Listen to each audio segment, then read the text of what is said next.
அவனுடைய சிங்காசனத்தினுடைய தாக்குதல் நமக்குள் இருக்கிறதா? நான் ஒரு டைம் இருந்தா அப்படி சொல்லிட்டே வரேன். சாத்தானுடைய சிங்காசனத்தினுடைய தாக்குதல் நமக்குள்ள இருக்குதான்னு நம்ம செக் பண்ணணும். ஒன்று, சகரியா 3:1.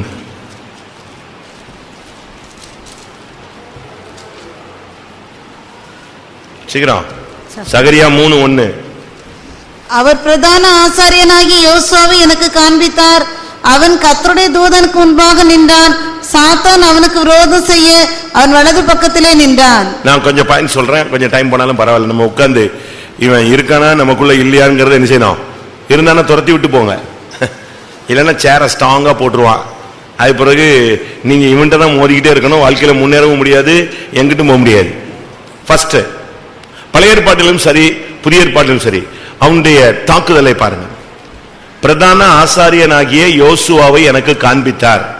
அவன் கர்த்தருடைய சன்னிதானத்தில் தூதனுக்கு முன்பாக வந்து நின்றான். யார் நின்னா? வலது பக்கத்தில் இருக்க வேண்டியது யாரு? கர்த்தரை என் வலது பக்கத்தில் வைத்திருக்கிறபடினால் நான் அசைக்கப்படவில்லை. ஆனா இங்க பிரதான ஆசாரியனுக்கு வலது பக்கத்தில் யார் நிக்கிறது? கர்த்தர் இல்ல. யார் நிக்கிறா? சாத்தான். இவனுடைய வியூ என்னன்னா, எப்படி ஆயினும் இவனை தீங்கு செய்யணும், இவனுக்கு தீங்கு செய்யணும். அவன் எழும்பி வந்தது ஒரு சாதாரண மனுஷனுக்கு அல்ல. யார் இவன்? யாரு இந்த மனுஷன்? யாரு? பிரதான ஆசாரியன். கர்த்தருக்காக ஒரு லேவியனா பிறந்து கொஞ்ச நாள் கழிச்சு ஆசாரியனாய் மாறி, அதுக்கு பிறகு சீனியாரிட்டியில கர்த்தருடைய வேலையை நல்லா செஞ்சு இப்ப யாரா மாறி இருக்கான்? பிரதான ஆசாரியனா மாறி இருக்கான். ஒரு 20 வயசு பையனுக்கு பிரதான ஆசாரியன் போஸ்ட் நிச்சய மாட்டாங்க, கொடுக்க மாட்டாங்க. நல்ல ஒரு முதிர்ச்சி அடைந்து கர்த்தருக்கு பலி செலுத்துகிற இந்த காரியங்கள்ல ஒரு தேர்ந்த நிலவரத்துக்கு வந்த பிறகுதான் பிரதான ஆசாரியன் போஸ்ட் கொடுக்கிறாங்க. இந்த பிரதான ஆசாரியனையே தாக்குறதுக்கு அவனுக்கு எப்படியாவது தீங்கு செய்யணும், அவனை எப்படியாவது தள்ளிடணும், அவனுக்கு எப்படியாவது வேதனையை உண்டாக்கணும், தீங்கு உண்டு பண்ணியே ஆகணும்னு இந்த வல்லமை எங்கே வருது? கர்த்தருடைய வீட்டிலேயே வந்து நிக்கிறான். எப்படி இருக்குன்னு பாருங்க. இது உன்னை பின்தொடர்ந்து வருகிற ஒரு சக்தி. அவனுடைய சிங்காசனத்தின் தாக்குதல் நமக்குள்ள இருக்கவே கூடாது. கர்த்தர் பார்த்தாரு, இது இவனு இப்ப தேவ சமூகத்துக்கு வந்துட்டான், இங்கேயே சாத்தான் வந்துட்டான், இனி இங்க இருந்து வெளியே போகும்போது கட்டாயம் என்ன செய்வான்? இவனை தாக்கிடுவான். அதனால கர்த்தர் அவனுக்கு என்ன வாய்ப்பு இருக்குன்னு கண்டுபிடிச்சாரு. காரணம், பிரதான ஆசாரியனுடைய அழுக்கு வஸ்திரம். இதுதான் அவனுடைய ஃபால்ட். உடனே அங்கேயே அவனுடைய வஸ்திரத்தை மாத்த சொன்னார். உடனே சாத்தானை பார்த்து ஒரு வார்த்தை சொன்னார், எருசலேமை தெரிந்து கொண்ட கர்த்தர் உன்னை கடிந்து கொள்வாராக. அவ்வளவுதான், அதோட ஓடிட்டான். இன்னைக்கு கூட்டம் முடியறதுக்குள்ள உங்க ஃபேமிலியில, உங்களுடைய வீட்டுல, உங்களுடைய குடும்பத்துல, உங்களுடைய ஊழியங்கள்ல இருக்கிற ஆவிய கர்த்தர் என்ன செய்யணும்? கடிந்து கொள்ளணும். உங்களுக்கு அழுக்கு வஸ்திரங்கள் மாற்றப்படணும். அப்போ அவனுடைய சிங்காசனத்தின் தாக்குதல் உனக்குள்ள என்ன செய்யாது? அந்த வார்த்தைக்கு பிறகு சாத்தானை பத்தி அந்த சப்ஜெக்ட்ல இல்ல, அதோட அவன் புறப்பட்டான். தேவன் கடிந்து கொண்ட பிறகு அந்த பிசாசு இருக்காது, அந்த வல்லமை இருக்காது. அழுக்கு வஸ்திரம் மாற்றப்பட்டு சிறந்த வஸ்திரம் உனக்கு உடுத்திட்டா இந்த வல்லமை இருக்காது. இவனுடைய முதல் தாக்குதல் உனக்கு தீங்கு செய்வது. தீங்குன்னு அவன் என்னன்னாலும் செய்வான். அது உன் பிள்ளைகளுக்கு செய்வான், உன் மனைவிக்கு செய்வான், உன் புருஷனுக்கு செய்வான், உன் பிள்ளைகளுக்கு செய்வான். யாருக்காவது ஒரு ஆளுக்கு செஞ்சாலும் அது யாருடைய பாதிப்பு? முழு குடும்பத்தை என்ன செய்யும்? மொத்தத்துல பாதிப்பு உண்டாகும். இரண்டாவது, 1 நாளாகமம் 21:1. சாத்தான் இஸ்ரவேலுக்கு விரோதமாய் எழும்பி இஸ்ரவேலை தொகையிடுகிறதற்கு தாவீதை ஏவி விட்டது. ஒரு சில ஏவுதல் கிடைக்கும் உனக்கு. அது பரிசுத்த ஆவியானவருடைய ஏவுதலா, மாம்சத்தின் ஏவுதலான்னு நீங்க பார்க்கணும். யாரு உனக்குள்ள இருந்து உன்னை கண்ட்ரோல் பண்றா? உன்னை லீட் பண்றது யாரு? பேசுங்க, பாருன்னு சொல்லும், அங்க போ இங்க போங்க, நம்ம அதுக்கு கீழ்ப்படிஞ்சிருவோம் சில நேரத்துல. ஆனா அது ஆவியானவர் செய்யறாரா பிசாசு செய்யறானான்னு என்ன செய்யணும்? உட்கார்ந்து அனலைஸ் பண்ணணும். தாவீது ஒரு பெரிய அபிஷேகம் பெற்ற ஒரு ஆள். தாவீது சாதாரணமான ஆள் கிடையாது. நான் இப்ப சொல்றது எல்லாமே, இப்ப சொல்ல போறது எல்லாமே சாதாரணமானவர்களுக்கு வந்த போராட்டம் அல்ல, இல்லாவிட்டா உலக மனுஷனுக்கு வர்ற போராட்டம் அல்ல. சாத்தானுடைய சிங்காசனத்தினுடைய கதிர்கள் நம்முடைய ஊழியத்தில் இருக்குங்கிறது தான் நான் உங்களுக்கு சொல்ல வரேன். ஒன்று, பிரதான ஆசாரியனுக்கு விரோதமா அவனுக்கு தீங்கு செய்ய அந்த வல்லமை கூடவே வருது. வண்டியில போகும்போதும் சரி, வீட்டில் உட்கார்ந்து இருக்கும் போதும் சரி, பிசினஸுக்கு போகும்போதும் சரி, ஊழியத்துக்கு நீ பைபிளை தூக்கிட்டு போகும்போதும் சரி, இந்த வல்லமைகள் உன்னை ஃபாலோ பண்ணிக்கிட்டே இருக்கும். எங்க சான்ஸ் கிடைக்க தட்டி விட்டுரும். ஒன்று. இரண்டாவது, தாவீது அபிஷேகம் பண்ணப்பட்டவன், சகோதரர் மத்தியில் அபிஷேகம் பண்ணப்பட்டவன், எப்ரோனில் அபிஷேகம் பண்ணப்பட்டவன், இஸ்ரவேலின் மேல் எருசலேமிலே அபிஷேகம் பண்ணப்பட்டவன், நல்ல ஒரு அபிஷேகத்தில் வளர்ச்சி உள்ள மனுஷன். திடீர்னு ஒரு நாள் இருக்கும்போது அவனுக்குள்ள ஒரு தூண்டுதல், ஒரு அர்ஜு. நம்முடைய தேசத்தில் எவ்வளவு பேர் இருக்காங்க, எவ்வளவு பராக்கிரமசாலிகள், எவ்வளவு வல்லமை உள்ளவர்கள், எவ்வளவு மேன்மை உள்ளவர்கள், எல்லாத்தையும் எண்ணிட்டு வான்னு சொன்னான் திடீர்னு. அப்ப யோவாப் சொன்னா, இது சரியில்லை ராஜாவே, இது நல்லது இல்லையே, பிரமாணத்தின்படி சரியில்லை. நான் சொல்றேன், நீ என்ன பேசுறது பிரமாணத்தை அப்படின்ட்டான். ராஜாவின் வார்த்தை அங்க அந்த இடத்துல என்ன செய்தது, மேற்கொண்டதுன்னு நீங்க வீட்டுல போய் படிச்சுக்கோங்க. அவன் சொல்றான், ராஜாவே இது சரியில்லை. ஏன்னா பைபிள்ல ஒரு பிரமாணம் இருக்கு. ஒரு ராஜா தன்னுடைய தேசத்தில் இருக்கிற ஜனங்களை எண்ணினால் அதற்கு முன்பாக ஒவ்வொரு ஆத்துமாவுக்கும் அவன் ஒரு பலியை செலுத்த வேண்டும் அப்படிங்கிறது பிரமாணம். அதை மாற்றவே முடியாது. இது பழைய ஏற்பாட்டில் ஆரம்பத்திலேயே ஆண்டவர் சொல்லிட்டார், வருங்காலத்தில் நீங்க ஜனத்தை எண்ணணும்னு ஆசைப்பட்டீங்கன்னா, என் ஜனத்தை எண்ணணும்னு நீங்க ட்ரை பண்ணீங்கன்னா, நீங்க அதுக்கு யாத்திராகமும் 30ஆம் அதிகாரம் 12ஆம் வசனம், நீ இஸ்ரவேல் புத்திரரை அவர்கள் லக்கத்தின்படி கணக்கு பார்க்கும் பொருட்டு அவர்களை எண்ணும் போது அவர்களுக்குள்ளே ஒரு வாதை உண்டாகாதபடிக்கு அவர்களில் ஒவ்வொருவனும் எண்ணப்படும் சமயத்தில் தன் தன் ஆத்மாவுக்காக கர்த்தருக்கு மீட்கும் பொருளை கொடுக்க கடவன். பாத்தீங்களா, ஒவ்வொரு ஆத்மாவையும் எண்ணும் போது ஒவ்வொரு ஆத்மாவுக்கும் மீட்கும் பொருள்னு ஒரு காணிக்கை இருக்கு, அதை செலுத்தணும். அப்படி இல்லைன்னா வாதையில செத்துருவான்ட்டு ஒரு பிரமாணம் வச்சிருந்தார். இந்த பிரமாணத்தை மீறுறதுக்கு யாரு ஏவுரா? சாத்தான் இவனை ஏவுறான். ஏவுன உடனேயே 1 நாளாகமம் 21:2 யோவாப் சொல்லிட்டான், சாரி சரியல்ல, பிரமாணத்தை மீறீங்கன்னு சொல்லிட்டான். ஆனா யோவாப் அப்படி சொல்லியும் ராஜாவின் வார்த்தை மேலிட்டபடினால், பிசாசு தூண்டிட்டான்னா மனைவி சொன்னாலும் கேட்க மாட்டீங்க, புருஷன் சொன்னாலும் கேட்க மாட்டீங்க. பிசாசு ஏவிட்டான், ஸ்ட்ராங்கா ஏவிட்டான்னா பாஸ்டர் சொன்னாலும் அது என்ன பெரிய பாஸ்டர் சொல்றது அப்படிமா. யாரு ஓவர்டேக் பண்ணிட்டா, சிங்காசனம் யாரு ஸ்ட்ராங்கா போட்டான்னு அர்த்தம். யார் போட்டா? பிசாசு ஸ்ட்ராங்கா போட்டான், அவ்வளவுதான். அதுக்கு பிறகு யாரு சொன்னாலும், யோவாப் ஒரு பெரிய பராக்கிரமசாலி, அவன் ரொம்ப தாழ்மையா சொன்னான், ராஜாவே கர்த்தர் தம்முடைய ஜனத்தை வர்த்திக்க பண்ணுவாராக, ஏன் இதெல்லாம் செய்யணும், அவசியம் இல்லாம ஏன் இந்த காரியத்தை செய்றீங்க, எல்லாரும் நீங்க சொன்னா தேசமே கீழ்ப்படிய போகுது, அது எவ்வளவு பேர் கீழ்ப்படிவான், என்ன கீழ்ப்படிவான், இதெல்லாம் எதுக்கு என்னணும், அப்படி பிரமாணம் இல்லையே, என்னன்னு பைபிள்ல ஒத்துக்கலையேன்னு சொல்றான். நான் சொல்றேன் நீ போய் செய்யிட்டான், முடிஞ்சு வச்சா. கொஞ்ச நேரத்தில் பாத்தீங்கன்னா ஒரு குறிக்கப்பட்ட பேர் செத்து போனார்கள், 70,000 பேர். 14ஆம் வசனத்துல பாத்தீங்கன்னா, அதனால் இஸ்ரவேலில் 70,000 பேர் மடிந்தார்கள். இவன் எண்ணி முடிக்கல, துவக்கம் தான் வந்துகிட்டு இருக்கு. அதுக்குள்ள சாவு எவ்வளவு? 10,000 அப்படின்னு சொல்லி முடிக்கிறதுக்குள்ள இல்ல ஒருத்தவங்க சொல்றான், இல்லங்க 2,000 பேர் செத்து போயிட்டாங்க. அடுத்து 20,000 அப்படிங்கிறான், இல்ல 7,000 பேர் செத்துட்டான். எண்ணும் போது உயிரோடு இருக்கிறவன் எண்ணி முடிச்ச பிறகு என்ன செய்யறான்? சாகுறான். இதே போல சில நஷ்டங்கள் வர்றதுக்கு பிசாசு நம்மளை ஏவுவான். சில பிசினஸ்ல போய் தலையை கொடுக்க சொல்லுவான், அங்க போய் சொல்லுவான், இங்க போய் சொல்லுவான், இதை செய்ய சொல்லுவான், அதை செய்ய சொல்லுவான். இது யாரு ஏவுறாங்கிறது உனக்கு என்ன செய்யணும்? பகுத்தறியணும். அதுக்கு தான் பரிசுத்த ஆவியில ஒரு தன்மை இருக்கு. 9 வரத்துல ஒரு வரம் என்னது? பகுத்தறியும் வரம், ஆவிகளை பகுத்தறிதல். ஒரு பெண் தாவீதுகிட்ட பேசுறா, அவன் எப்படி கேட்டுக்கிட்டே இருந்துட்டு, நீ வித்தியாசமா பேசுறிய, உன்னை யோவாப் தூண்டி விட்டானோ அப்படிங்கிறான். கரெக்டா கேட்கிறான். உடனே அவன் மிரண்டு போயிட்டா, ஆமா உண்மைதான். அவ்வளவு பகுத்தறிவு எல்லாம் இருந்துச்சு. ஆனா இப்போ சூழ்நிலை என்ன செய்யுது? மாறுது. சாத்தான் ஏவி விட்டான்.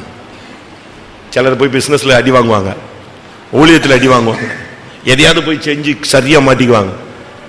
அப்பதான் தெரியணும் எது எங்க, எது துவக்கம் என்னது சரியில்லை. சாத்தான் அவனை ஏவி விட்டது. யோபு. அடுத்ததாக யோபு 1ஆம் அதிகாரம் 6ஆம் வசனம்.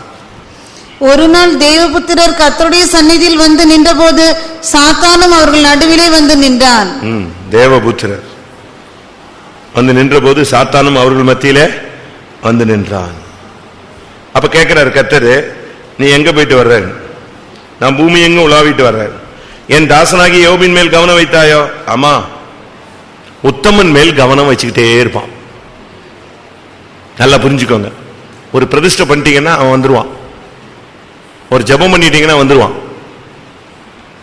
ஒரு நல்ல ஊழியம் செஞ்சிட்டீங்கன்னா வந்துருவான், ஒரு கொஞ்சம் நல்ல எழுப்புதல் காட்டிட்டீங்கன்னா வந்துருவான். அது வரைக்கும் வரமாட்டான். ஒரு திருடன் வந்து பிச்சைக்காரன் வீட்டில் போய் திருட போறது இல்லையே, கொஞ்சம் வசதி வாய்ப்பு வந்த பிறகுதான் உங்களை தேடி நினைச்சான் வர்றான். கல்யாண வீட்டில் திருடுவான், ஏன்னா அப்பதான் அவங்க நகையெல்லாம் நெஞ்சிருப்பாங்க, ஸ்ட்ராங்கா வச்சிருப்பாங்க. சம்பளம் வாங்கிட்டு வரும்போது திருடுவான், ஏதாவது சொத்து வித்தா என்ன செய்வான் வருவான், ஏன்னா அவன் மைண்ட்ல எப்ப இருக்குன்னு அவனுக்கு தெரியும்.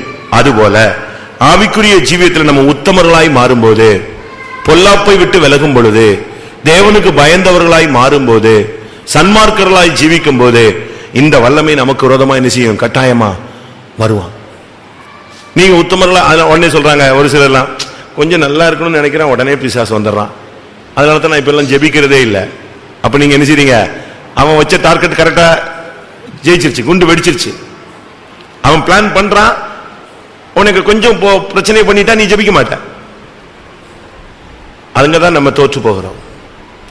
மூணாவது, உத்தமன் மேல் அவன் கவனம் செய்கிறான். நான்காவது 1 தெசலோனிக்கேயர், இது 3 மணி நேரம் 4 மணி நேரம் பிரசங்கம் பண்ணலாம், நீங்களும் இருக்க மாட்டீங்க. நான் சிம்பிளா சொல்றேன், நீங்க கேட்ச் பண்ணிக்குவீங்க. வீட்டுல போய் நீங்க எல்லாம் அசை போடுவீங்களா, இல்ல இந்த டைரி அடுத்த வாரம் தொடர்ச்சி எடுத்துட்டு வருவீங்களா, இல்ல இருதயமாக்கிய பலகையில அப்படி எழுதிக்கிறீங்களா? எப்படியாவது உள்ள எழுதுங்க. 1 தெசலோனிக்கேயர் 2ஆம் அதிகாரம் 18ஆம் வசனம். ஆகையால் நாங்கள் உங்களிடத்தில் வர 2 தரம் மனதாயிருந்தோம், பவுலாகி நானே வர மனதாயிருந்தேன், சாத்தானோ எங்களை தடை பண்ணினான். சாத்தானோ எங்களை தடை பண்ணினான். பாருங்க, பிசாசு போய் ஒரு ஊழியக்காரனை போய் மற்றவங்களை பார்க்க விடாம தடுக்கிறான். பவுல் சாதாரண ஆளா, எவ்வளவு பெரிய அப்போஸ்தலன். அவன் சொல்றான், நாங்கள் உங்களிடத்தில் வர 2 தரம் மனதா இருந்தோம், நானே மனதா இருந்தேன், ஆனா பிசாசு எங்களை வரவிடாம நெஞ்சிட்டான். அவன் ஓப்பனா கன்ஃபஸ் பண்றான், சாத்தானோ எங்களை தடை பண்ணினான். நம்மளை பார்க்க வர்றதுக்கு, நம்மளை விசாரிக்க வர்றதுக்கு, ஊழியக்காரங்க வர்றதுக்கு ட்ரை பண்ணுவாங்க. அவன் அதுக்குள்ள வேற ஒரு ரூட்ல விசிட்டிங்க திருப்பி விட்டுருவான். அங்க போனா அங்க போலாம், இங்க போலாம். இது போல ஊழியத்தில் நீங்க பல விதமான முயற்சிகள் எடுக்கலாம், ஊழியத்தில் அப்படியே தடை பண்ணிடுவான், வேற ரூட்ல திருப்பிடுவான். அதனால நம்ம ரொம்ப கவனமா இருக்கணும். ஊழியர்கள் ஊழியர் விஷயத்துல பிசாசினுடைய தடையை நம்ம தாண்டதுக்கு படிச்சிருக்கணும். பிசாசு எந்த விதத்துல தடை செஞ்சாலும் நம்ம அதை தாண்டி போகணும். எவ்வளவு பிரச்சனைகள் வந்தாலும் ஊழியத்தில் நம்ம எதிர்நீச்சல் போட நம்ம பழகி இருக்கணும். மீன் குஞ்சுக்கு நீச்சல் அடிக்க என்ன செய்ய வேண்டிய, சொல்லிக் கொடுக்க வேண்டிய அவசியம் இல்லை. நம்ம எல்லாம் ஆண்டவருடைய பிள்ளைகள். அப்ப ஆண்டவரை போல தைரியமா போய்கிட்டே இருக்கணும். பிசாசு என்ன தடை செஞ்சாலும் நீங்க அந்த தடைகளை தகர்க்கணும். பிசாசுடைய 4வது வேலை ஊழியத்தை தடை பண்ணுதல். நம்ம தேவனுடைய ஜனங்கள் விசாரிக்க விடாம தடுப்பான், ஊழியக்காரங்களை நம்ம வீட்டுக்கு வரவிடாம தடுப்பான். பலவிதமான வல்லமைகள் உண்டா. 5வது மத்தேயு 16ஆம் அதிகாரம் 22-23. அப்பொழுது பேதுரு அவரை தனியே அழைத்துக் கொண்டு போய், ஆண்டவரே, இது உமக்கு நேரிடக்கூடாதே, இது உமக்கு சம்பவிப்பது இல்லை என்று அவரை கடிந்து கொள்ள தொடங்கினான். அவரோ திரும்பி பேதுரை பார்த்து, எனக்கு பின்னாக போ சாத்தானே, நீ எனக்கு இடரலாய் இருக்கிறாய், தேவனுக்கு ஏற்றவைகளை சிந்தியாமல் மனுஷருக்கு ஏற்றவைகளை சிந்திக்கிறாய் என்றார். இங்க பாருங்க, இயேசுட்ட போய் பேதுரு பேசுறான். இயேசு அவன்கிட்ட மொத்தமா நிற்கும் போது பேசுறாரு, நான் இன்னும் கொஞ்சம் நல்லா மனுஷரால் பிடிக்கப்படுவேன், கொலை செய்யப்படுவேன், நான் பாடுபடணும், இது தேவன் எனக்கு நியமிச்சிருக்கிறாரு அப்படின்னு ஒண்ணு பேதுரு டென்ஷன் ஆயிட்டான். பாடுபடுறது, அடிபடுறது, ஒருத்தனும் உங்க மேல கண்டிக்க முடியாது, கை வைக்க முடியாது, இதெல்லாம் ஒத்து வராது. அது இப்படி உங்களை அடிச்சிருவான், நாங்கெல்லாம் எதுக்கு இருக்கோம், இப்படி எல்லாம் பேச ஆரம்பிச்சான். இன்னைக்கு கூட நம்முடைய ஆளுங்கள்ல ஒரு சிலருக்கு பாடுபடுற உபதேசம் ஏத்துக்க முடியாது. ஆனா பரலோகம் போகணும். பரலோகத்தில் போய் நம்ம விசுவாசிலேயே ஒரு 2 பேர் பெரிய இடத்துக்கு போயிட்டானா இவன் அப்படியே உட்கார்ந்துருப்பான். ஒரு பெரிய பணக்கார அம்மாவை, உண்மையா நடந்தது, பரலோகத்தில் கொண்டு போய் கர்த்தர் காண்பிச்சாராம். அவங்க அப்படியே பார்த்துக்கிட்டே வந்தாங்களாம். அப்போ ஒரு பெரிய மகிமையான வீடு இருந்துச்சான், அது பக்கத்துல ஒரு சின்ன வீடு இருந்துச்சான். அப்போ இவங்க அதை பார்த்துட்ட உடனே இவங்களுக்கு ஆசை வந்துருச்சு, இது நமக்குரியதான், இது யாருக்குரியது தெரியுமா அப்படின்னு கேட்டாங்க. உடனே நம்மகிட்ட தான் கேட்கிறாரு போட்டிருக்குன்னு தெரியல, நாங்க இது உன் வீட்டில் வேலை செய்யற பொம்பளைக்கு உள்ள வீடுன்னு காட்டினாராம். அவங்க வீட்டில் ஒரு விசுவாசி வேலை செய்யறாங்க, யாருக்கு உள்ளது? அப்ப இவங்க கேட்டாங்களா, அப்ப வேலைக்காரிக்கு இவ்வளவு மகிமையான வீடுன்னு அப்ப எனக்கு எப்படின்னு. அங்க என்ன வேலைக்காரிக்கும் எஜமாட்டிக்குள்ள வித்தியாசமா கொடுக்குறாரு? அப்ப சொன்னாங்க, அந்த பக்கத்துல பாதி வீடு கட்டு குட்டிச்சோரா நிக்கிறது பத்தியா, இதே யார் வீடு? உன் வீடு. ஒழுங்கா இருந்தீங்கன்னா இதாவது கட்டிப்பட்டு நீ எங்க வருவ, வந்து சேருவேன்னு சொன்னாராம். அதுக்கு பிறகுதான் அதுக்கு தெய்வ பயமே வந்துருச்சான். அந்த சாதாரண வேலைக்காரி கர்த்தருக்கு உண்மையா உத்தமமா சேவை செஞ்ச அப்படின்னால அவளுக்கு ஒரு பெரிய மாளிகை. இவ அவளை வச்சுக்கிட்டு வசதியை வச்சுக்கிட்டு ஏமாத்திக்கிட்டு ஏச்சுக்கிட்டு புறட்டிக்கிட்டு மிரட்டிக்கிட்டு சுத்தின கேஸுக்கு என்னது, ஒரு குட்டி சோறு இருக்கு, அது நல்ல சோறா மாறுறதுக்கு என்ன செய்யணும், வாழ்க்கையை கிளியர் பண்ணிக்கோன்னு சொல்றாரு. எப்படி இருக்குன்னு யோசிச்சு பாருங்க. நம்ம ஆளுங்களுக்கு இன்னைக்கு பாடுபடக்கூடாது, ஆனா பரலோகத்துல மகிமையான இடம் என்ன செய்யணும் அப்படின்னு என்ன அர்த்தம்? விதைக்க கூடாது, அறுக்கிறதுக்கு ட்ரை பண்றான். சோம்பேறி விதைக்க மாட்டான், அறுப்புலயே அவனுக்கு ஒண்ணு என்ன செய்யாது, கிடைக்காதுன்னு தான் பைபிள் சொல்லுது. பாடுபடணும். ஆண்டவர் மாம்சத்தில் இருந்த நாட்கள்ல பாடுபட்டார். பட்ட பாடுகளினாலே கீழ்ப்படிதலை கற்றுக்கொண்டு தான் பூர்ணராய் மாறினார். மாம்சத்தில் பாடுபடுகிறவன் பாவங்களை விட்டு ஓய்ந்திருப்பான். நீங்க வீட்டிலேயே நல்லா பாடுபடணும், ஊழியத்தில் அதை விட டபுள் பாடுபடணும். இப்ப நீங்க வேலை ஸ்தலங்கள்ல போனா பாருங்க, கான்ட்ராக்ட்ல வேலை கிடைச்சு சேர்ந்துட்டீங்கன்னா இவ்வளவு ப்ரொடக்ஷன் கொடுத்தா இவ்வளவு சம்பாதிக்கலாம்னு சொன்னா நீங்க என்ன செய்றீங்க, நைட் கிடப்பீங்கல்ல. 3 டியூட்டி மொத்தமா செய்ய சொன்னா கூட செஞ்சிருவான். ஆனா கர்த்தருக்காக நம்ம என்ன பாடுபடுறோம்? பேதுருவிட்ட வந்து அந்த ஆவி உள்ள பூந்துருச்சு, பாடுபடக்கூடாது, அதெல்லாம் வேண்டாம், தேவையில்லை, அப்படிலாம் ஒண்ணும் சொல்லல ஆண்டவர், அப்படிலாம் சொல்லல. ஏசு சொன்னார், அப்பாலே போ சாத்தான, வெளியே போன. தேவனுக்கு ஏற்றவைகளை சிந்தியாமல் மனிதனுக்கு ஏற்றவைகளை சிந்தி. அப்ப தேவனுக்கு ஏற்ற சிந்தைன்னா என்ன, மனிதனுக்கு ஏற்ற சிந்தைன்னா என்ன? மனிதனுக்கு ஏற்ற சிந்தை பாடுபடக்கூடாது. 4 பேரை வேலை செய்ய சொன்னா எங்க போய் உட்கார்ந்துக்கிறது? நாங்க ட்ரைனிங்ல இருக்கும்போது எங்க கூட ஒரு சகோதரன் இருந்தார், ஊழியத்தில் தான். அவனுக்கு நாங்க அந்த இரும்புலியூர் துவக்க நாட்கள்ல நாங்க அங்க இருந்தவங்க.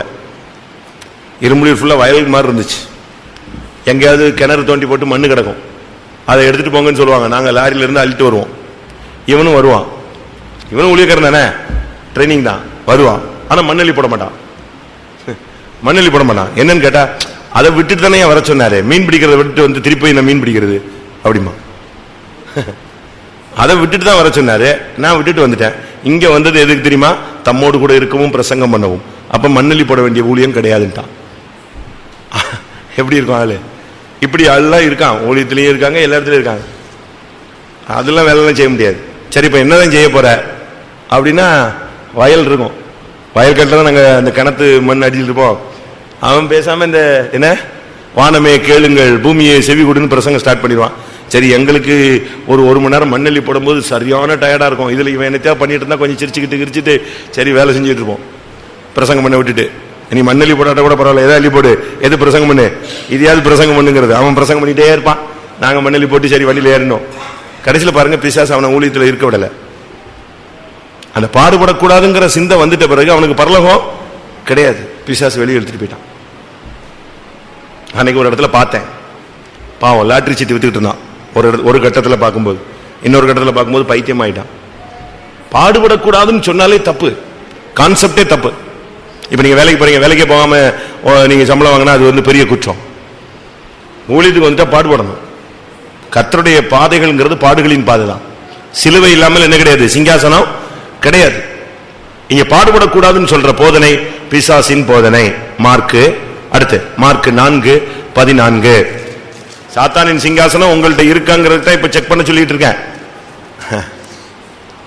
மார்க் 4:14. அப்படியே வசனத்தை கேட்டவுடனே அதை சந்தோஷத்தோடு ஏற்றுக்கொண்டும் தங்களுக்குள்ளே வேர்கொள்ளாதபடியால் கொஞ்ச காலம் மாத்திரம் நிலைத்திருக்கிறார்கள். வசனத்து நிமித்தம் உபத்திரமும் துன்பம் உண்டானவுடனே இடரல் அடைகிறார்கள். இவர்களே கற்பாறை நிலத்தில் விதைக்கப்பட்டது. 4:14 தப்பா சொல்லிட்டனா? விதைக்கிறவன் வசனத்தை விதைக்கிறான், வசனத்தை எடுத்து போடுவான். சாத்தான் வசனத்தை கேட்டவுடனே சாத்தான் வந்து அவர்கள் இருதயங்களில் விதைக்கப்பட்ட வசனத்தை எடுத்து போடுகிறான். 14:15 இல்லையா? மார்க் 4:14-15. அங்க பாருங்க, வசனத்தை எடுத்துறான். வசனம் உள்ள இருந்தா தானே வேலை செய்யும். நான் இப்ப பிரசங்கம் பண்றேன், சாத்தானை பத்தி உங்களுக்கு சிங்காசனத்தை பத்தி எல்லாம் சொல்றேன், எல்லாம் கேட்டுட்டு வீட்டுக்கு போயிட்டு அதெல்லாம் கஷ்டம்லாம் பட முடியாதுங்க அப்படின்னா, நீ வீட்டுக்கு போறதுக்குள்ள எதை எடுத்துட்டான்? கஷ்டப்படணுங்கிற நான் வசனத்தை விதைச்சேன் பாத்தீங்களா, அதை நெஞ்சிட்டான், எடுத்துட்டான். அதெல்லாம் அவங்க அப்படித்தாங்க பிரசங்கம் பண்ணுவாங்க. நம்ம தான் தெரியும் அவங்க ஊழியத்தில் இருக்காங்க, விசுவாச வீட்டில் இருக்காங்க, நம்ம தான் ஃபீல்டில் இருக்கோம் அப்படின்னு சொல்றேன் பார்த்தீங்களா. அப்போ நான் பண்ண பிரசங்கத்தை அவன் இன்னொருத்த நெஞ்சிட்டான், எடுத்துட்டு போயிட்டான். உனக்கு அந்த பாடுகளின் சிந்தை வராது. வசனத்தை கேட்ட உடனே சாத்தான் வந்து அவர்கள் இருதயங்களில் இருந்து விதைக்கப்பட்ட வசனத்தை எடுத்து போடுகிறான். இவர்களே வசனம் விதைக்கப்படுகிற வழியருகே விதைக்கப்பட்டவர்கள். விதைச்ச உடனே காக்கா வந்து அடிச்சுட்டு போயிடும். கேட்கும் போது சிரிப்பா இருக்கும், இன்ட்ரெஸ்டா இருக்கும். பிரசங்கம் எப்படி இருந்துச்சு? நல்லா இருந்துச்சு. ஐயோ என்ன மாதிரி பண்றாங்க, புதுசு புதுசா பண்றாரு அப்படிமா. புதுசு புதுசா பண்றாரு, ஆனா புதுசு புதுசா பண்ணது ஒண்ணுமே இல்லையே. எல்லாத்தையும் யாரும் எடுத்துட்டு போயிட்டா? அவன் எடுத்துட்டு போயிடுறான். சாத்தான் வந்து எடுத்து போயிட்டான் காக்காவை. இங்க சாத்தான் சொல்றாரு, பறவைகளை விளக்க என்ன சொல்றாரு? சாத்தான். சாத்தான் வந்து எடுத்துட்டு போயிட்டானா? பண்ண பிரசங்கெல்லாம் உள்ள இருந்தா இவ்வளவு நாள்ல நீங்க சீயோனை தாண்டி இருக்க மாட்டீர்கள். அப்படிதானே? காலத்தை பார்த்தால் போதகராக இருக்க வேண்டிய நமக்கு எவ்வளவோ பிரசங்கம் கேட்கிறோம். ஆனா தேவையான வசனத்தை மட்டும் நம்ம ஸ்ட்ராங்கா பிடிச்சு வச்சுக்குவோம். நல்ல வசனங்கள்லாம் யார் எடுத்துட்டு போயிடுறா? அவன் எடுத்துட்டு போயிடுறான். இன்னைக்கு அதனாலதான் நமக்கு பிரசங்கங்கள் நமக்குள்ள வேலை செய்கிறது இல்ல. வசனம் தான் அனுப்பின காரியம் செய்யும்படி வாய்க்கும். ஆனா செய்யறதுக்குள்ள எதை எடுத்துட்டு போயிட்டான்? இவன் வசனத்தையும் எடுத்துட்டு போயிடுறான், வெளியே கொண்டு போயிடுறான். விதைக்கப்பட்ட விதைய எடுத்துட்டு போயிடுறான். அதனால சும்மா உட்காந்துட்டே இருக்க வேண்டியதான், ஒண்ணுமே உழைக்காது. ஒருத்தன் போய் விதைச்சிட்டு கொஞ்ச நேரத்தில் வந்து பறவை அவ்வளோத்தையும் எடுத்துட்டு போயிடுச்சுன்னா என்ன பிரயோஜனம்?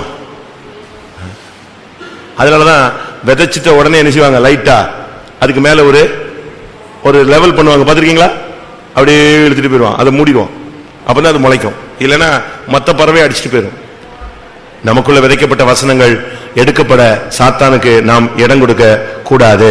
அடுத்ததாக லூக்கா 13:16. லூக்கா 13:16. இயேசு ஓய்வு நாளிலே சுஸ்தமாக்கினபடியால் ஜெப ஆலய தலைவன் கோபமடைந்து ஜனங்களை நோக்கி, வேலை செய்கிறதற்கு 6 நாள் உண்டு. இருங்க நீங்க தப்பா வாசிக்கிறீங்களே. 17. நான் என்ன சொன்னேன்? தப்பா சொல்லிட்டேனோ? என்ன சொன்னேன்? 13:14. நான் வசனம் என்ன சொன்னேன்? லூக்கா 13:16. இதோ சாத்தான் 18 வருஷமாய் கட்டியிருந்த. இப்பதான் கரெக்டா வருது. இந்த வசனம் தான் நான் சொன்னேன். லூக்கா 13:16. இதோ சாத்தான் 18 வருஷமாய் கட்டியிருந்த ஆபிரகாமின் குமாரத்தியாகிய இவளை 18 வருஷமா ஒரு பெண்ணை கட்டி வச்சிருக்கிறான். 18 வருஷமா கட்டிட்டான் அந்த பெண்ணு. ஆனா 18 வருஷமா அந்த பொண்ணு எங்கதான் போயிட்டு இருக்கா? எங்கதான் போயிட்டு இருக்கா?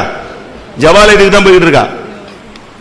காலையில அந்த கூன் விழுந்த சரீரத்தோடு கூனி கூனி கூனி நடக்க முடியாம எங்க போயிடுறா? உருண்டு போய் சேர்ந்த மாதிரி தேவாலயத்துக்கு போயிடுறா, ஜபாலயத்துக்கு. அந்த ஜபாலயத்துல பயங்கரமா ஜபம் நடக்கும், வசனம் கொடுப்பாங்க, வாக்குத்தத்தம் கொடுப்பாங்க, அல்லேலூயா போடுவான், அபிஷேகத்தில் நிரம்புவான், எல்லாம் நடக்கும். இவன் திரும்பி போகும்போது எப்படி போவா? அது வேற வழி இல்லாம தோத்திரம் அப்படியே கூனி வீடு போய் சேர்ந்துருவா. அடுத்த நாள் காலையில் பாத்தீங்கன்னா ஜபாலயத்துல ஜப வேலையாகி 9ஆம் மணி நேரம் யார் வந்துருவா? இவ பரப்பிட்டு மெல்ல மெல்ல மெல்ல மெல்ல மெல்ல நடந்து இப்படி 18 வருஷம் அந்த வல்லமை அவளை கட்டிச்சு. இது சாத்தானுடைய சக்தி. நம்ம என்ன சொல்லுவோம் தெரியுமா? Nerves week, phone week, calcium குறைஞ்சிருச்சு, என்னத்தையாவது சொல்லிவிடுவான் நம்மால் டாக்டர். அவங்களுடைய அறிவின்படி நம்ம அப்படித்தான் என்ன செய்ய முடியும்? எடுக்க முடியும். ஆனா இயேசு வந்த போதுதான் தெரிஞ்சது பேக்ல யார் நின்னா? இது சாத்தானுடைய கட்டு. நல்லா புரிஞ்சுக்கணும் நீங்க. சாத்தான் கட்டி இருந்தா. ஆனா சில டாக்டர்ஸ் ரொம்ப அருமையா சொல்றாங்க, நாங்க பண்றதெல்லாம் பண்ணியாச்சு, நீங்க எங்கேயாவது போய் என்ன செய்யுங்க? ஜபத்துல வைங்கிறாங்க. அவங்களுக்கு தெரிஞ்சிருச்சு இது வந்து மெடிசன் லைன்ல இல்ல. நீங்க நல்லா புரிஞ்சுக்கணும். நீங்களாவது என்னைக்காவது தடுமாறுனீங்கன்னா சத்தியத்தை புரிஞ்சுக்கோங்க. எங்கிட்டாவது போய் ஸ்கேன் எடுத்து அது எடுத்து இது எடுத்து எல்லாம் எடுத்து நார்மல் நார்மல் நார்மல்னு காட்டி அதுக்கு பிறகு உனக்கு வலிக்குன்னு நீ சொன்னால் அது யாரு? அது யாரு? பிசாஸ். மெடிசன்ல அவங்க மெடிக்கல் லைன்ல ஃபுல்லா எல்லா ஸ்கேன் பண்றாங்க. அவங்க ரிப்போர்ட் என்னது? வியாதி இல்லை. இவனை கேட்டா இவன் துடிப்பான் போட்டு, ஐயோ எனக்கு இருக்கிற கஷ்டம் யாருக்கும் தெரியலையே. ஆனா அவங்களுடைய அறிவு, அவங்களுடைய படிப்பு, அவருடைய நாலேஜ் உண்மைப்படி அவங்களுக்கு வியாதி என்ன இல்ல. ஆனா இவனுக்கு பயங்கரமான வேதனை இருக்கு. அப்படின்னு யாரு? பின்னால ஒரு ஆள் இருக்கான், அவன் தான். அவன் எம்ஆர்ஐ ஸ்கேன்ல வரமாட்டான். அவன் எந்த ஸ்கேன்லயும் என்ன செய்ய மாட்டான், உள்ள வரமாட்டான். பார்க்கும்போது பியூரா உனக்கு சுகம்னு சொல்லும், ரிசல்ட் நெட் ரிசல்ட் பக்காவா இருக்கும். ஆனா உனக்கு இங்க வேதனையும் தாங்க முடியாது, வலியும் தாங்க முடியாது, உயிர் போய்கிட்டு இருக்கும். காரணம் யாருடைய கட்டு? இதுக்கு ஒரே வழி முழங்கால நிக்கணும்.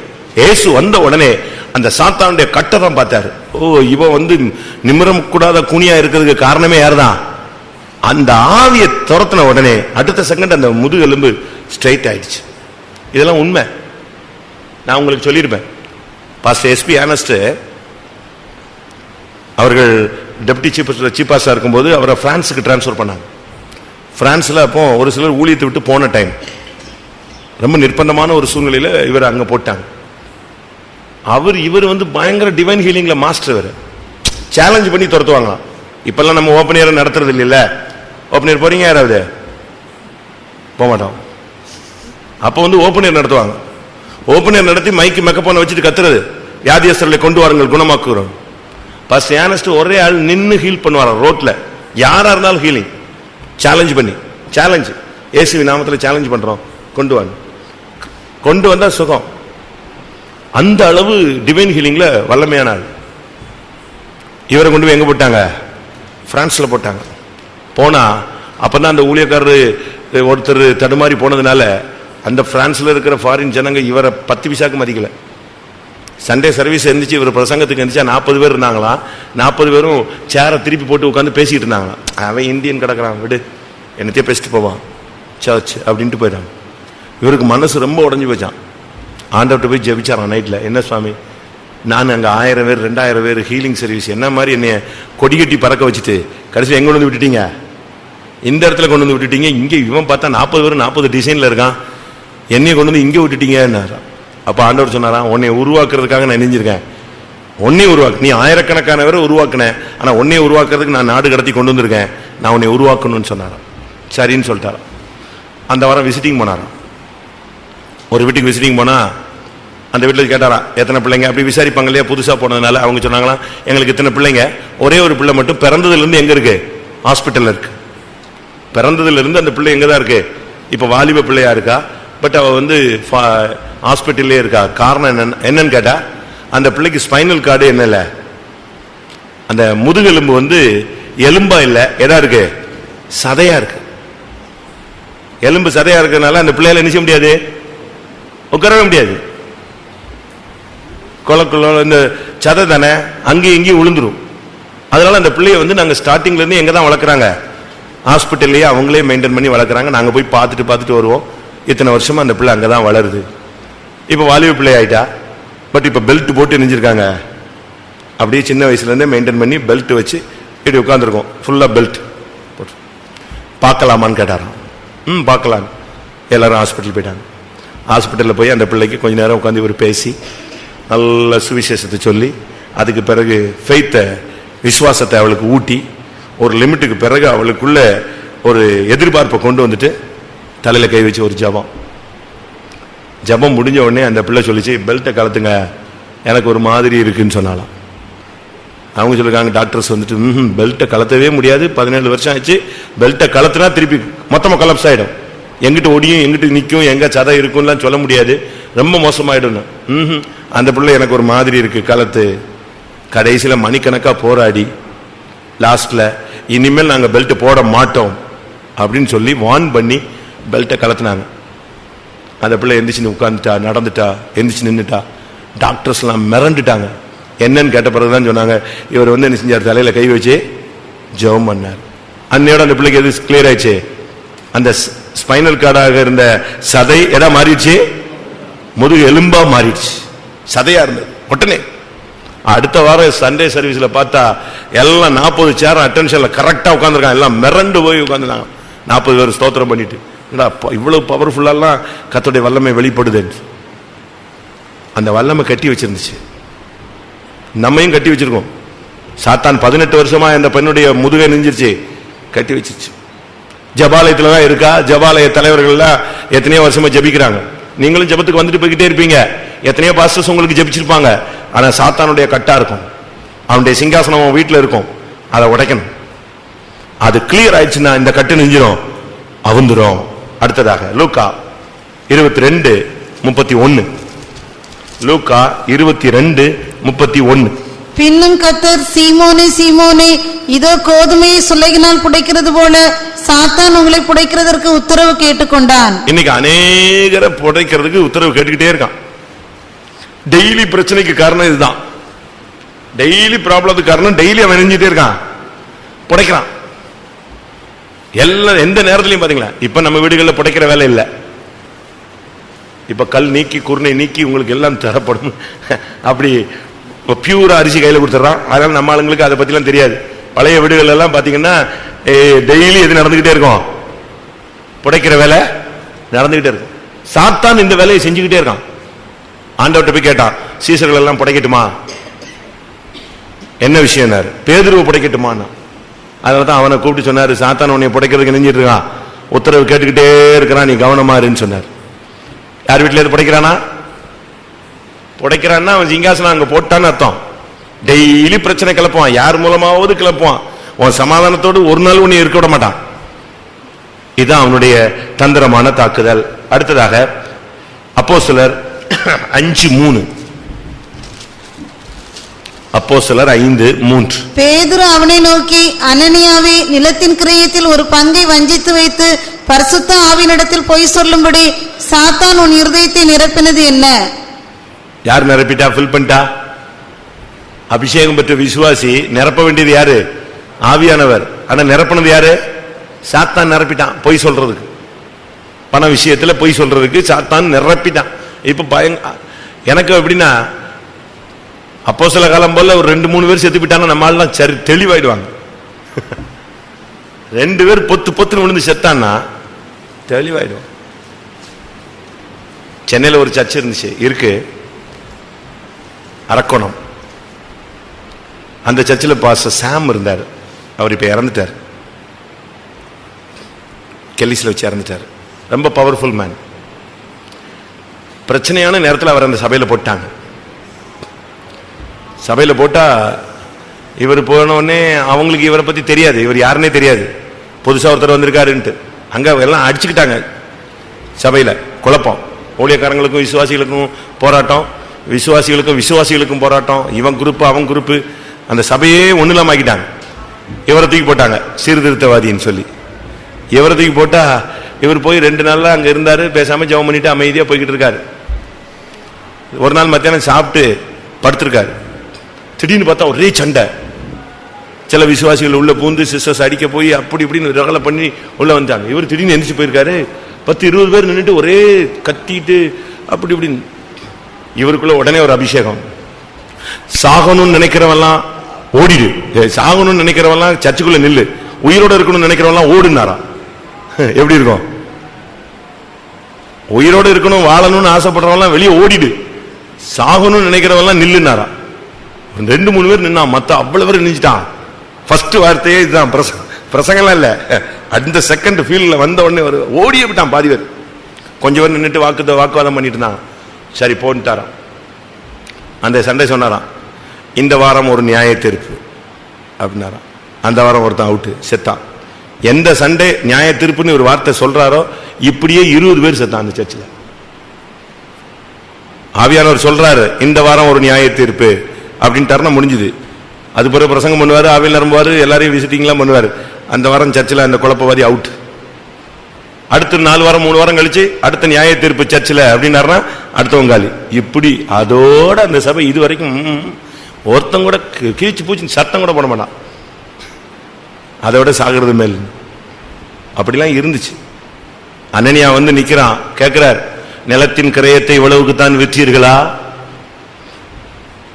தேவனிடத்தில் பரிசுத்த ஆவியினிடத்தில் பொய் சொல்ல சாத்தான் உன் இருதயத்தை நிரப்பினது என்ன? அதோட யார் போயிட்டா? அனனியா செத்தான். அடுத்த அம்மா வர்றாங்க, இவ்வளவுக்கு தான் விற்றீர்களா? 2 பேரும் ஒருமனப்பட்டது என்ன? அவுட். இப்படி நாசரத்தில் 2 பேர் செத்தாங்கன்னா கோட்டத்துக்கே வர மாட்டான், நம்ம பாதி பொடியே விடுவான். ஆனா இது இரக்கத்தின் காலம், கிருபையின் காலம். சாத்தான் இன்னைக்கு அநேகருடைய இருதயத்தை வஞ்சிக்கிறான். பொய் சொல்லு, ஏமாத்து, மாத்தி பேசு, அப்படி பேசு, இப்படி பேசு, இப்படி பேசு. நீங்க என்ன பேசினாலும் மேல ஒருத்தர் ரொம்ப கிளியரா நினைச்சாரு, பார்த்துக்கிட்டே இருக்கிறார். நான் போய் சொல்லலாம், ஆனா கர்த்தருக்கு என்ன செய்யும் தெரியும். ஜட்ஜ்மெண்ட்னு கோட தூக்கி வச்சு நிப்பாட்டினாரா, தூக்குநூல்ல நிப்பாட்டுவார். தூக்குநூல்ல நிப்பாட்டினார்னா அதுல எந்த பாஸ்டர்லாம் கிடையாது, எந்த பிரதர் கிடையாது, எந்த சிஸ்டர் கிடையாது. எல்லாம் அடிபட்டு போயிடும், மொத்தமா அடிபட்டு. சாத்தான் நம்முடைய இருதயத்தை நிரப்ப இடம் கொடுக்க கூடாது. 2 கொரிந்தியர் 12 அதிகாரம் 7 வசனம். அன்றியும் எனக்கு வெளிப்படுத்தப்பட்டவைகளுக்குரிய மேன்மை நிமித்தம் நான் என்னை உயர்த்தாதபடிக்கு என் மாம்சத்திலே ஒரு முள் கொடுக்கப்பட்டிருக்கிறது. என்னை நான் உயர்த்தாதபடிக்கு அது என்னை குட்டும் சாத்தானுடைய தூதனா இருக்கிறது. யாரை கூட்டிக்கிட்டு இருக்காங்க? ஒரு சாதாரண விசுவாசி இல்ல. இது சொல்ற ஆளு சாதாரண விசுவாசி அல்ல, ஒரு வல்லமையான தேவனுடைய மனிதன். அவன் சொல்றான், சாத்தான் என்னை குட்டும், சாத்தானுடைய தூதனை நெஞ்சிட்டு இருக்கான், என்னைய குட்டிக்கிட்டே இருக்கான், ஒரு முள்ளு வச்சு குத்திக்கிட்டே இருக்கான். வல்லமையான மனுஷங்க, 3ஆம் வரைக்கும் எடுத்துக்கொள்ளப்பட்ட மனுஷன். அவனுடைய கச்சை உருமால தொட்டாலே அவனுக்கு என்ன கிடைக்கும்? சுகம் கிடைக்கும் மற்றவனுக்கு. அவ்வளவு பவர்ஃபுல் மேன். ஆனா இங்க என்ன நடந்துச்சு? அவன் சொல்றான், ஒரு முள்ளு என்னை குத்துது. யார் அவன்? சாத்தானுடைய தூதன் குத்திட்டே இருக்கான் என்னைய. இன்னைக்கு நம்முடைய சரீரத்தில் எப்படிப்பட்ட தாக்குதல் இருக்கா? நம்முடைய மனதில் எப்படிப்பட்ட தாக்குதல் இருக்கா? நம்முடைய குடும்பத்தில் எப்படிப்பட்ட தாக்குதல் இருக்கா? யோசிச்சு பாருங்க. இன்னும் 2 சொல்றேன். லூக்கா 22:3. லூக்கா 22:3. அப்பொழுது 12 ஒருவனாகிய ஸ்காரியோத்து என்னும் மறுபேர் கொண்ட யூதாசுக்குள் சாத்தான் புகுந்தான். சாத்தான் இவன் இன்னும் சாதாரண ஆள் கிடையாது. 3 வருஷம் அப்போஸ்தல ஊழியனாக, அப்போஸ்தலனாக கர்த்தரோடு செயல்பட்டு அந்த பணப்பை மொத்தத்தை இவன் கையில தான் வச்சிருந்தான். ஆனா அவனுக்குள்ள யார் பூந்தா? சாத்தான் பூந்தான். அவனுக்குள்ள பூந்ததுதான் பெரிய கேடு. பேதுருக்குள்ள பூந்தான், பேதுரு தப்பிட்டான். பவுல போட்டு கூட்டினா பவுல் தப்பிட்டான். சகரியாட்ட தட்டினா சகரியா தப்பிட்டான். தாவீதை ஏவனா தாவீது எப்படியே தப்பி வெளியே வந்துட்டான். யோபு மேல தட்டினா யோபு தப்பிட்டான். எப்படி நீங்க படிச்சு பாத்தீங்கன்னா எத்தனையோ பேரை தட்டி தட்டி தட்டி அவ்வளவு பேரும் தப்புனாங்க. ஆனா சரியா சிக்கினது யாருதான்? யூதாஸ் தான். தப்பி வெளியே வரவே முடியல. அவன் இவனை ஸ்ட்ராங்கா வச்சு, பைபிள் சொல்லுது அவனுக்குள்ள புகுந்தது இல்ல, அவனை சாத்தான மாத்திட்டான். சாத்தானவே மாத்திட்டான். அதான் பெரிய ஃபெயிலியர். யோவான் 6ஆம் அதிகாரம் 70ஆம் வசனம். இயேசு அவர்களை நோக்கி, 12 உங்களை நான் தெரிந்து கொள்ளவில்லையா? உங்களுக்குள்ளும் ஒருவன் பிசாசாய் இருக்கிறான் என்றார். யாரா மாத்தியாச்சு? அவனை யாரா மாத்திட்டான்? ஊழியத்தில் இருக்கும் போதே அவனை பிசாசா மாத்திட்டான். அங்கதான் பெரிய பெரிய பெரிய ஃபெயிலியர் ஆனது காரணம். நீங்க பைபிள் ஃபுல்லா படிச்சு பாருங்க. நான் சொன்ன அவ்வளவு பேரும் தப்பி இருப்பாங்க. ஆனா இவன் ஒரு ஆள் தான் வசமா சிக்கிட்டான். ஏன்னா இவனுக்குள்ள பூந்து அவனை யாராவே மாத்தியாச்சு, பிசாசாவே மாத்திட்டான். அதுக்கு பிறகு பிசாசு எங்க ரட்சிக்கப்படுறதுக்கு? பிசாசுக்கு தான் ரட்சிப்பே கிடையாது, முடிஞ்சு போச்சு. அதுக்கு மன்னிப்பும் கிடையாது, மீட்பும் கிடையாது, ஒண்ணுமே கிடையாது. கடைசியாக ரொம்ப இருக்கு, நான் குறைச்சுக்கிறேன். வெளிப்படுத்தல் 2:9. உன் கிரியைகளையும் உன் உபத்திரவத்தையும் நீ ஐஸ்வர்யமுள்ளவனாய் இருந்தும் உனக்கு இருக்கிற தரித்திரத்தையும் தங்களை யூதர் என்று சொல்லியும் யூதராயிராமல் சாத்தானுடைய கூட்டமாய் இருக்கிறவர்கள் செய்யும் தூஷணத்தையும் அறிந்திருக்கிறேன். சாத்தானுடைய கூட்டமாய் இருக்கிறவர்கள் செய்கிற தூஷணம், கெட்ட வார்த்தை, தவறான வார்த்தைகள். தூஷணங்கிறதுக்கு பல விளக்கம் இருக்கு. தப்பா பேசுறது, அநியாயமா குற்றம் சாட்டுறது, பரியாசம் பண்றது, அற்பமா என்றது, கெட்ட வார்த்தை பேசுறது, அருவருப்பான வார்த்தைகள் பேசுறது, இப்படி அதுக்கு எல்லாத்துக்கும் பேர் என்னதுதான்? தூஷணம். ஒருத்தனை தவறா சொல்றது, தவறான அபிப்பிராயங்களை உண்டு பண்றது, அதுக்கு பேர்லாம் என்னதுதான்? தூஷணம். அவர் சரியில்லை, இவன் சரியில்லை, அவ சரியில்லை, இவன் சரியில்லை, இல்ல அவனை மரியாதை இல்லாம பேசுறது, அவ இவன் அவன் இவன். பைபிள் சொல்லுது, ஒருத்தனை மூடன் என்று சொன்னாலே அவன் யாரு? எரிநரகத்துக்கு பாத்திரன். அநியாயமாய் கோவித்துக் கொண்டால் அவன் யாரு? சொல்லுங்க. நியாய தீர்ப்புக்கு எதுவா இருப்பான். இப்படி இருக்கு பைபிள். அப்படி இருக்கும்போது நம்ம எவ்வளவு மரியாதையா பேசணும், ரொம்ப டீசெண்டா பேசணும். வார்த்தைகள் தவற விட்டுட்டீங்கன்னா பொறுக்கி எடுக்க முடியாது. இதுதான் இந்த நான் 12 பாயிண்ட் சொல்லியிருப்பேன். இந்த 12 இன்னும் அதிகமா இருக்கு. இதுதான் அவனுடைய சிங்காசனத்தினுடைய கதிர்கள், வல்லமை. அவன் டைரக்டா அவன் வீட்டுல வந்து சேர் போட்டு உட்கார்றதில்ல. அவனுடைய செயல்கள் இருந்தாலே அவனுடைய ஆதிக்கம் அங்க என்ன செய்யுது இருக்கு. அதான் முக்கியம். நம்முடைய வீட்டுல சில பொருட்கள் இருக்கலாம், தேவ சித்தம் இல்லாத பொருள், அது அவனுடைய தாக்குதலா இருக்கும். நம்ம வீட்டுல தேவ சித்தம் இல்லாத காரியங்களை செய்வோம். நம்முடைய வாழ்க்கையில ஊழியங்கள்ல பல காரியங்கள் நம்ம இடம் கொடுத்துறோம். எல்லாரும் கண்களை மூடுவோம். சாத்தானுடைய சிங்காசனம் இருக்கிற இடத்தில் நீ இருக்கிறாய், சாத்தான் குடிகொண்டிருக்கிற இடத்தில் நீ இருக்கிறாய். ஆனால் உண்மையுள்ள சாட்சியாயிரு. என் நாமத்தை மறுதலியாதே, என் நாமத்தை பற்றிக்கொள், விசுவாசத்தை மறுதலியாதேன்னு கர்த்தர் அங்கே சொல்லுகிறார். எத்தனை பேருடைய வீடுகள்ல சாத்தானுடைய தாக்குதல் இருக்கு? எத்தனை பேருடைய ஊழியத்தில் இருக்கு? எத்தனை பேருடைய சரீரத்தில் இருக்கு? எல்லாரும் கண்களை மூடி 2 நிமிஷம் முழங்கால் போடலாமா? ஒரு 2 நிமிஷம். நீங்களே தேவனுடைய ஆலயம். இந்த ஆலயத்துல பிசாசு ஆசனம் போட்டு உட்காரக்கூடாது. அப்படி ஆசனம் போட்டு உட்கார்ந்திருந்தால் அந்த ஆசனங்களை கவிழ்த்து விடுங்கள். ஆமென்.